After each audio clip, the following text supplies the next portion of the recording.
안녕하세요. 오랜만입니다. 네, 정말 오랜만입니다. 네. 네. 보통 전직 의원은 다시 정치를 하려고 하기 때문에 호칭을 그냥 의원이라고 하는데 정치를 아예 안 하신다고 하니까 제가 뭐라고 부를까요? 단역 씨. 단역 씨요? 네, 알겠습니다. 그 책 내용이 네. 그 박근혜 최순실에 대한 고발 이 정도로 제가 알고 있는데 아직 책을 못 봤어요. 근데 이 책을 쓰기 시작하신 게 언제예요? 이 최순실 사태 이후인가요?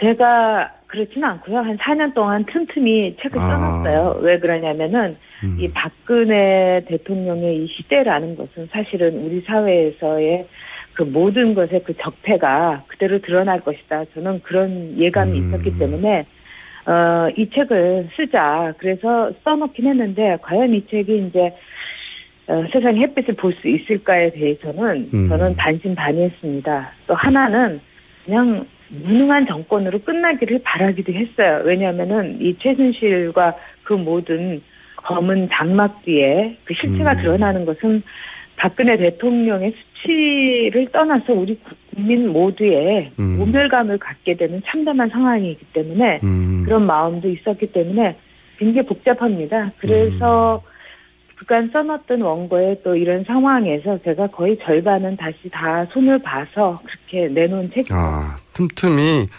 쓰신 책이군요, 네. 이게. 갑자기 쓰신 네, 책이 네. 아니라. 그건 아니에요. 그렇군요. 박근혜 정부에 대해서 제가 최근 인터뷰를 봤는데 여러 번. 네. 두려웠다는 말을 몇 번 하셨어요. 근데 그런 말을 하신 이유가 박근혜 대통령이 자신에게 반대하는 사람을 제압하기 위해서 동원하는 수단, 혹은 그 잔혹함, 이런 걸 지켜봐 왔고 잘 알기 때문인가요? 왜 이런 말씀을 하시는 건지. 두 가지가 있는데요. 저는 일단 이제 1970년대 후반과 80년대 초반에 대학을 다녔어요. 네. 그때 이제 유신 독재의 끝을 보았던 거죠. 얼마나 가혹한가를. 그래서 제 상상력이 다른 이 시대를 살던 분보다는 상상력이 아니라 아마 예상에 가까웠을 거고요. 그리고 이제 그 박근혜 대통령을 옆에서 보면서 그 권력에 대한 그 집착이라든가 또 권력에 대한 이해도, 나름의 이해도가 우리가 상상할 수 없다는 거는 저는 느꼈습니다. 그리고 정부가 출범을 할 때 민정수석부터 시작해서 하다못해 그 김용갑 전 의원께서도 민정수석은 절대로 검찰 출신을 쓰지 말아라. 네. 이런 말을 했는데도 불구하고 민정수석부터 총리까지 다 검사 출신이었습니다. 그리고 그 검사 출신들이 하는 언행이라든가 또는 박근혜 대통령이 그동안에 하는 이야기 또는 정권의 그 속성을 볼 때 이거는 완벽한 공안 통치고 1970년대에 타임머신을 타고 돌아갔구나.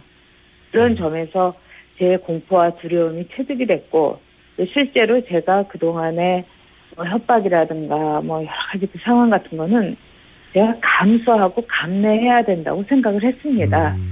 그래서 그냥 집에서 가만히 있었죠, 뭐. 네.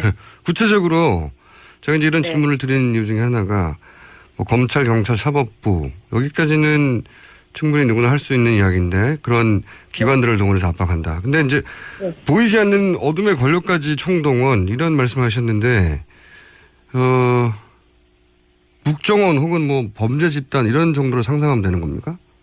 어둠의 권력? 그렇죠. 네. 그렇습니까? 제가 이 질문을 드린 이유가 있어요. 저도 박근혜 대통령 주변을 오랜 시간 탐사 취재하면서 어떤 사건 실체에 다가가면 다가갈수록 무섭다. 제가 네. 타고난 성격상 정말 겁을 안 먹는 편인데 오싹하다 하는 경험을 몇 번 한 적이 있거든요. 그래서 혹시 그런 걸 보거나 듣거나 아는 사람이 보면 모르는 사람은 안 보이는 것도 보이니까 그런 경험을 직간접하신 게 있으신가 싶어서. 있죠. 그리고 저도 사실은 겁모르고 살았던 사람이에요. 그러나 제가 박근혜 정권을 경험을 하면서 저는 아시다시피 노무현 정권에서도 굉장히 그 조사를 한다든가 이런 거를 제가 느꼈죠. 그런데 그때도 제가 좀 두렵긴 했습니다만은 그 두려움이 박근혜 정권에서 느낀 것보다는 덜했어요. 그래서 그게 제가 한나라당에 들어가서 제 정열과 또 제가 갖고 있던 돈도 많이 쓰고 이러면서 제가 원했던 세상을 만들려고 했던 제가 얼마나 순진했나 그런 게 참 슬펐던 기간이었습니다. 왜냐하면 그런 경험을 직접 해야만 이해할 수 있는 게 있거든요. 이게 굉장히 무섭거든요. 그리고 그런 걸 알면 이제 생활 자체가 달라지게 되는데 정치를 멀리하고 조용히 사신 게 그런 영향이 아니었나 싶어가지고.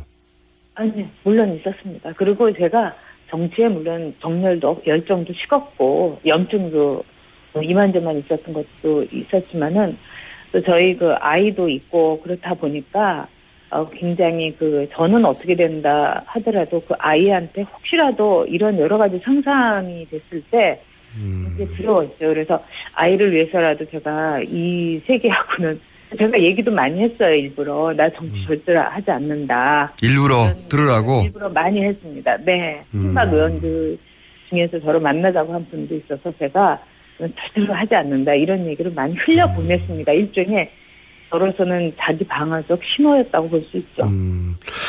어떨 때 가장 무서우셨어요? 뭐 어떤 경험을 하셨길래? 집으로 날아오는 이런 통지 같은 것도 있었고요. 제 계좌 같은 거를 이제 빚어다는 그런 것부터 시작해서 이제 협박 메일도 많이 왔고요. 그다음에 그걸 모르겠어요. 제가 너무 예민해서 그런지 모르겠습니다만 가령 지하철을 갈 때 한산한역 같은 데가 있잖아요. 네. 근데 제가 내리고 타는 건 알잖아요. 네네. 근데 특히 저희 그 동네 이렇게 왔을 때 누군가가 이렇게 따라오는 듯한 느낌을 제가 몇 번 받았어요. 그래서 제가 일부러 머리도 좀 기르고 뭐 그런 생각을 그런 시도를 했죠. 예. 뭐 여러 가지 듣고 보고 하다 보니까 이제 그런 생각을 하셨군요. 네. 왜냐하면 이게 남들이 들으면 잘 실감이 안 되었는데 저는 실감을 들을 수 있거든요. 그럴 수 있을 겁니다. 그 다음에 직접 스튜디오에 오셔서 좀 더 구체적으로 얘기를 하기로 하고 최근 있었던 일 중에 아실 법 할 것 같은 이야기 몇 가지 여쭤보면 이틀 전 청문회에서 김기춘 전 비서실장이 최순실에 대해서 그동안 알지도 못한다고 전면 부인하다가 이름은 들었다 정도까지 인정했는데 네. 네. 김기춘 전 비서실장이 최순실을 모른다고 보십니까? 그분은 모른다고 하시기에는 너무나 뛰어난 분입니다. 제가 그래서 봤을 때 네. 그분처럼 머리 회전이 빠르고 그 다음에 동서양의 고전에도 조예가 깊고요. 네. 굉장히 뛰어난 분입니다. 그런 분이 또 박근혜 대통령의 멘토 역할을 사실상 오래 하셨어요. 그런 분이 최태민 일가에 대해서 모를 수가 없죠. 다만 너무나 머리 회전이 뛰어난 분이기 때문에 의도적으로 직접 접촉을 하지 않았을 가능성은 있습니다. 수는 있다. 직접 근데 모를 수는 없죠. 모를 수는 네. 없고. 네. 그건 모를 수가 없죠. 여의도에 있었으면은 사실은 매우 머리가 아둔한 사람도 다 알 수가 있는 상황이었으니까요. 아둔한 사람도. 네. 네. 정윤혜 씨도 잘 모른다고. 이건 더 말이 안 되는 것 같은데요. 그때 과거 비서실장까지 했었는데 당시 제가 알기로는 네. 근데 그 대표가 되기 전까지 비서실장을 양반이 비서실장이라는 직책도 없지만 보좌관을 했습니다. 그것도 무려 7년을. 그 모를 수가 없죠. 왜냐하면 김유춘 비서실장이 그때는 국회의원이었거든요. 네. 그렇죠. 네. 의회에 있었는데 정윤혜 씨가 당시에 국회를 드나든 걸로 아는데 모른다는 게 말이 안 되는데 이건 어떻습니까? 최근 대통령이 이제 세월호 7시간 동안 올림머리 하느라 90분 소비했다 이런 보도가 있었어요. 근데 물론 청와대는 20분밖에 안 된다고 반박하긴 했는데 이제 가까이서 지켜본 분으로서 대통령이 아이들이 당장 몇백 명이 배에 gat혀 있는데 머리를 하느라 90분을 쓴다. 이거 보통 사람으로 상상하기 힘든 장면이거든요. 그런데 20분이건 90분이건 마찬가지라고 생각하고요. 그렇죠. 네. 저는 박근혜 그럴 수 있는 분인가요? 90분 머리를 하느라고 이렇게 시간을 그럴 수 있죠. 왜 그러냐면은 그 용량 자체가 우리가 왜 컴퓨터로 치자면 저장 용량이 이미 꽉 찬 분이에요. 왜 그러냐면 부모의 죽음, 18년 청와대의 생활 그 자체로 용량이 꽉 차 있기 때문에 삶의 삶을 보고 배우고 사랑과 눈물을 경험하고 이럴 수 있는 용량이 없어져 버린 거예요. 그렇기 때문에 세월호의 그 사태를 TV로 지켜보면서 식사도 할 수 있었고 그다음에 20분 동안 올림머리를 이거는 자신의 어떤 정치 생활에서 매우 중요한 이미지 정치의 하나니까 그걸 또 뺄 수도 없는 거고. 그렇기 때문에 저는 세월호 사태가 저로서는 제일 가슴이 아팠어요. 엄마였으니까. 근데 아이들의 이름과 이 선생님들의 이름을 하나 부르면서 눈물을 흐르는 장면을 보면서 저것은 연기다. 이 대목에서는 눈물을 흘려야 된다고 생각해서 흘리는 눈물이다. 저는 이런 걸 알 수가 있었죠. 왜냐하면은 타인에 대한 공감 능력이 없는 분입니다. 중요한 일이죠. 그렇군요. 또 한 가지 비슷한 경험을 하셨을 것 같아서 제가 또 질문을 드린 부분이 뭐냐면, 제가 이제 2000년 2004년부터 함께 하셨지만 저는 이제 2002년 박근혜 당시 의원이 이제 한나라당 탈당해서 미래연합 창당했던 시절 있지 않습니까? 그때 제가 네. 인터뷰를 한 적이 있어요. 근데 네. 이제 굉장히 드물게 그때는 둘이서 한 방에서 1시간 넘게 제가 인터뷰를 박근혜 당시 의원과 했었는데, 제가 네. 인터뷰 스타일이 굉장히 집중적으로 인텐시브하게 하기 때문에 아주 정확하게 기억하고 있는데, 당시 박근혜 의원의 말이 뭐 조리 있거나 스마트하진 않았지만 지금처럼 문장 자체가 안 되는 수준은 아니었거든요. 그래서 그 이후로 TV를 보거나 뭐 하면 저 혼자서 저 양반 말이 점점 어눌해지네 이런 인상을 받았거든요. 혹시 네.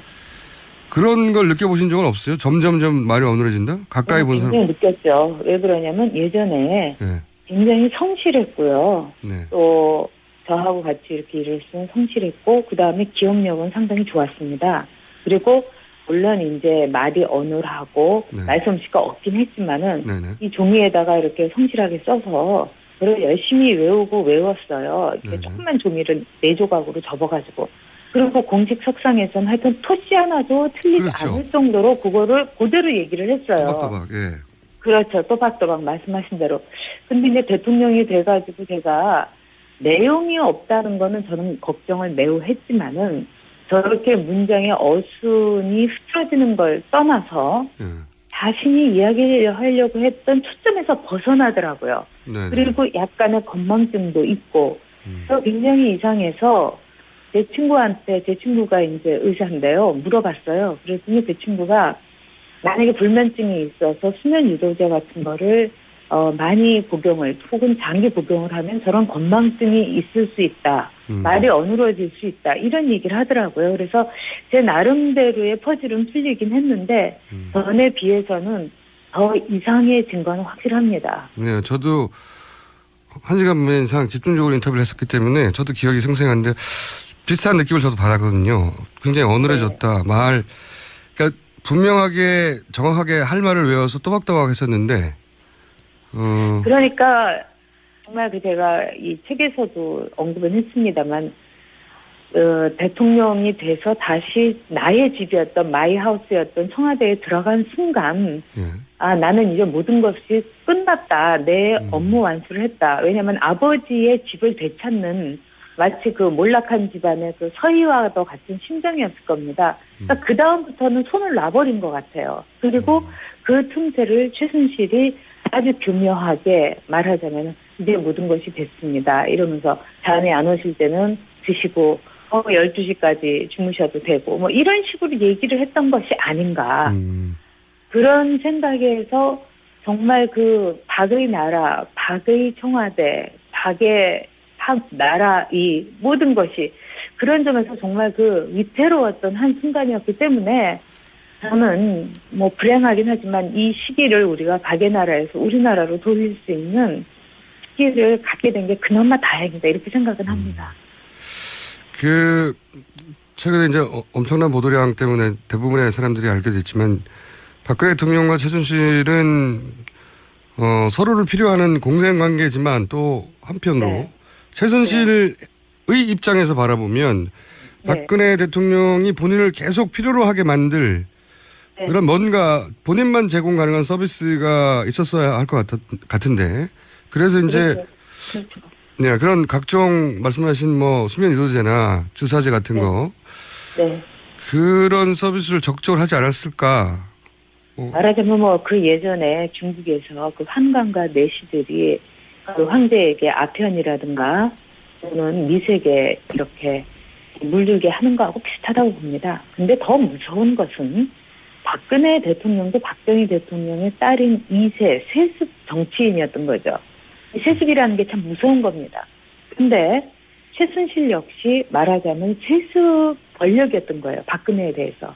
박근혜 대통령의 정신을 사로잡고 아시아의 지도자가 된다고 끊임없이 세뇌를 했던 최태민은 최면술도 굉장히 잘 구사를 했다는 여러 증언이 있습니다. 저도 직접 그거를 청와대 근무했던 사람한테 들은 적도 있고, 아버지가 최면술로 박근혜 대통령을 사로잡았다면은 최순실은 2세로서 박근혜라는 굉장한 자산을 아버지한테 물려받은 겁니다. 네. 그렇기 때문에 이 자산의 유지 관리를 어떻게 더 공고히 할 것인가.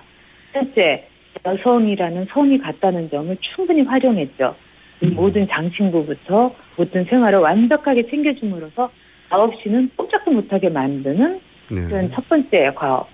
두 번째는 아마도 미용이라든지 아름다움이라든지 이런 거에 대한 어떤 본능을 이렇게 부추기면서 또 박근혜 대통령이 아무래도 그 퍼스트레이디 일이 대통령직인 줄 알았다가 해보니까 이게 보통 힘든 일이 아니란 말입니다. 그러니까 심각한 불면증에 저는 걸렸을 가능성이 있다고 봅니다.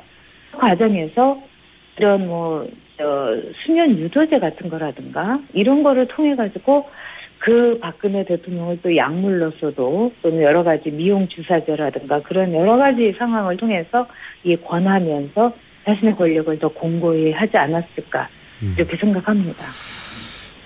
가까이서 보신 분으로서 이제 그런 추론을 하시는 거고.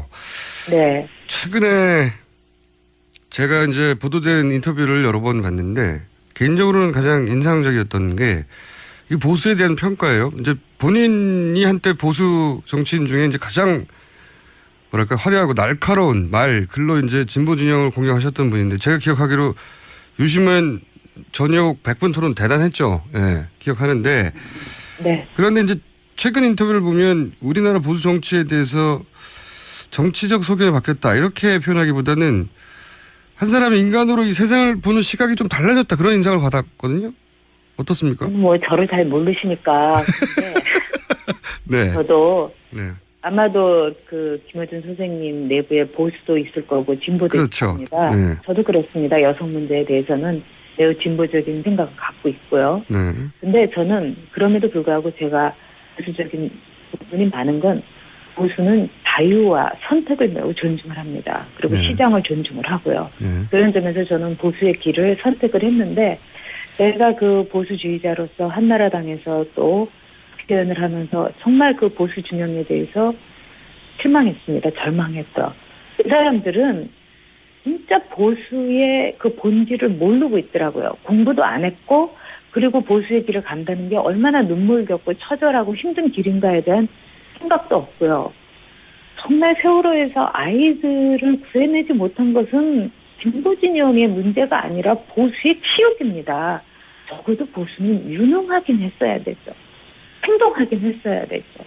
그런 점에서 또 보수들이 굉장히 오염됐다는 점, 그런 점에 대해서 제가 매우 실망을 했다는 거죠. 그리고 박근혜라는 하나의 그 인물에 대해서 충성하는 것이 마치 보수의 본질인 것처럼 절대로 그렇지 않습니다.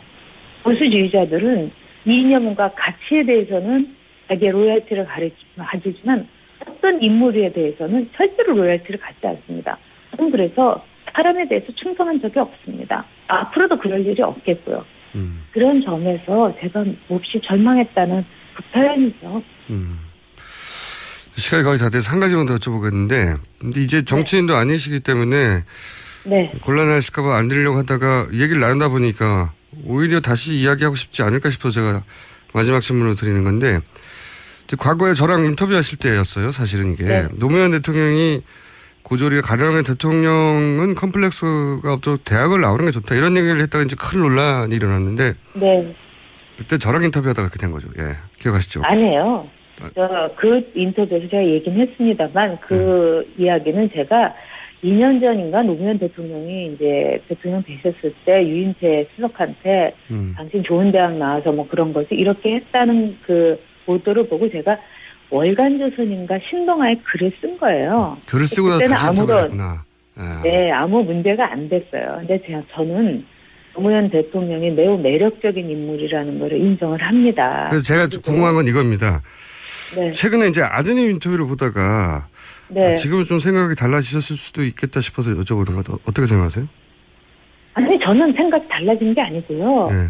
기본적으로 볼 때 노무현 대통령이 대학을 못 나왔다 이 문제를 제가 얘기한 게 아니었고요. 네. 왜 대학 나온 사람에게 그렇게 컴플렉스를 가지냐. 대통령 됐으면은 그걸로 모든 성취고 정말 대학원의 박사나 이 모든 사람들보다도 얼마나 국민들에게 선택받았다는 그런 자부심으로 저는 일하기를 바랬습니다. 그리고 저는 학력에 대해서 한 번도 제가 편견을 가진 적은 없어요. 하도 그런 점이 강조가 돼서 그렇지 저는 제가 국회에 있을 때 보좌관 중에 2명이 고등학교 출신이었습니다. 저는 학력을 보지 않고 뽑았어요. 그리고 보좌관, 즉 4급도 고졸 출신인 사람이 제 4급 보좌관이었는데 국회에서는 아마 제가 유일했을 겁니다. 그래서 좀 와전된 부분이 네. 있다. 뭐 어떻게 보면은 정치인이었을 때라면은 제가 그런 생각을 하지 않고 그런 표현을 하지 않았을 수 있죠. 왜냐하면 정치인이라는 것은 모든 것에 몸을 사려야 되고 하지만 그때는 제가 자유로운 한 개인으로서 글을 썼고 정말 제 기본 뜻은 뭐 대학 꼭 나온 사람이 대통령이 돼야 된다는 게 절대로 아니고 저는 그런 점에서 김대중 대통령은 상당히 좋았다고 봅니다. 그런 모든 것에서는 벗어난 분이니까 그런 점이 아쉬웠다는 얘기를 한 거니까요. 그건 뭐 제가 뭐 거기에 대해서 이러쿵저러쿵 얘기하기는 좀 뭐하네요. 저는 정말 이 학벌에 대해서 그런 건 없었습니다. 제 친구들도 그렇고 알겠습니다. 뭐 제가 그런 생각을 갖고 살아온 사람도 아니고요. 답답한 얘기였죠. 예. 알겠습니다. 그러면요. 다음에는 네. 꼭 스튜디오 나와주세요. 제가 직접 뵙고 여쭤보고 싶은 게 많거든요. 눈을 맞추고. 아니 뭐 이제 제 타입은 아니신 것 같은데.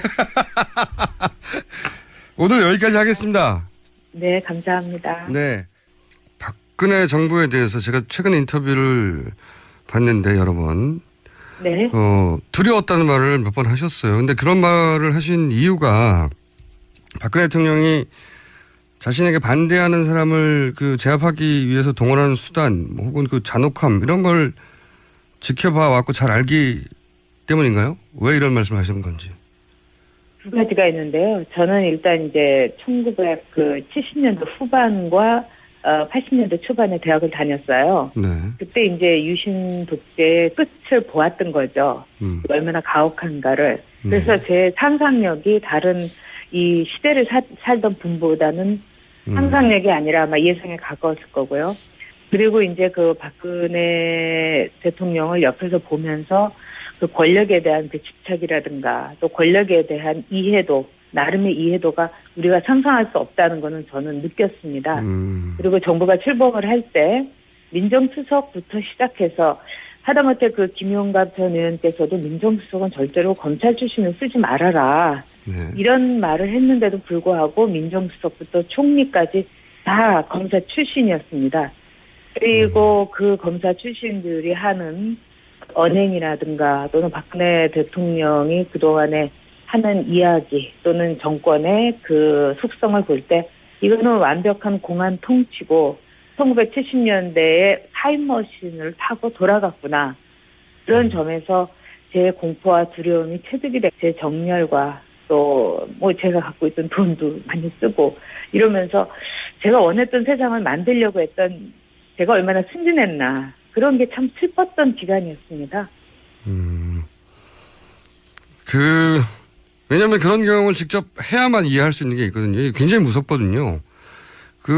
그리고 그런 걸 알면 이제 생활 자체가 달라지게 되는데 정치를 멀리하고 조용히 사신 게 그런 영향이 아니었나 싶어가지고. 아니, 물론 있었습니다. 그리고 제가 정치에 물론 정열도 열정도 식었고 염증도 이만저만 있었던 것도 있었지만은 또 저희 아이도 있고 그렇다 보니까 굉장히 저는 어떻게 된다 하더라도 아이한테 혹시라도 이런 여러 가지 상상이 됐을 때 이제 두려웠어요. 그래서 아이를 위해서라도 제가 이 세계하고는 제가 얘기도 많이 했어요. 일부러 나 정치 절대로 하지 않는다. 일부러 들으라고? 일부러 많이 했습니다. 네. 친박 의원들 중에서 저를 만나자고 한 분도 있어서 제가 절대로 하지 않는다 이런 얘기를 많이 흘려보냈습니다. 일종의 저로서는 자기 방어적 신호였다고 볼 수 있죠.